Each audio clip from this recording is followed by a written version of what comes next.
নমস্কার, তাপসীর বেঙ্গলি কিচেনে আপনাদের সবাইকে স্বাগত। আজকে আমি বাড়িতে ম্যাঙ্গো ফুটি বানাবো। এখন পাকা আমের সময়, তাই বাড়িতেই ম্যাঙ্গো ফুটি বানিয়ে বাচ্চাদের দিলে বাচ্চা বা বড় সবাইয়েরই খুব পছন্দের জিনিস। তারা এটা পেলে খুব খুশি হবে। তাই এখানে আমি বানাচ্ছি অল্প করেই। একটা বড় সাইজের পাকা আম নিয়েছি, হিমসাগর, আর এখানে অল্প করে কাঁচা আম নিয়েছি একটু।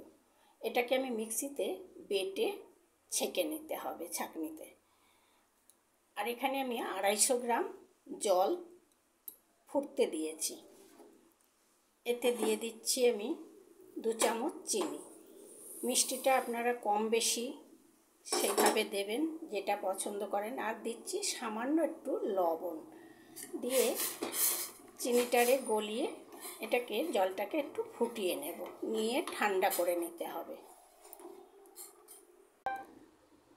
আমের যে শাঁসটা দেখুন আমি ছেঁকে নিয়েছি বেটে।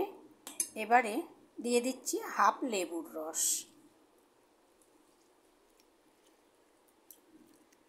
এখানে লেবুর রসটা দিয়ে এই জলটাকে, আমি যে চিনির জলটাকে ফুটিয়েছিলাম সেটাকে ভালো করে ঠান্ডা করে নিয়েছি। নিয়ে এবারে গুলে নিতে হবে।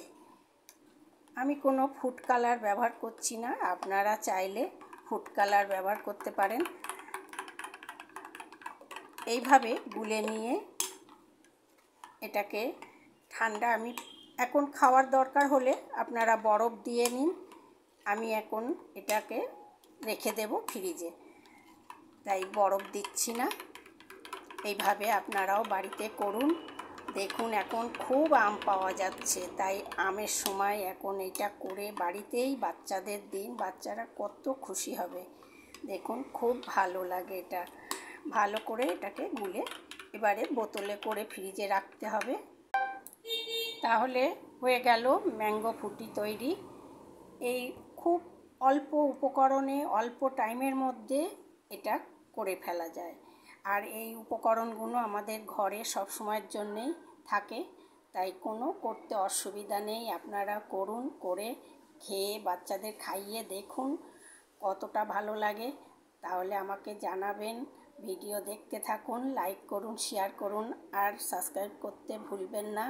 আজকে এই পর্যন্তই।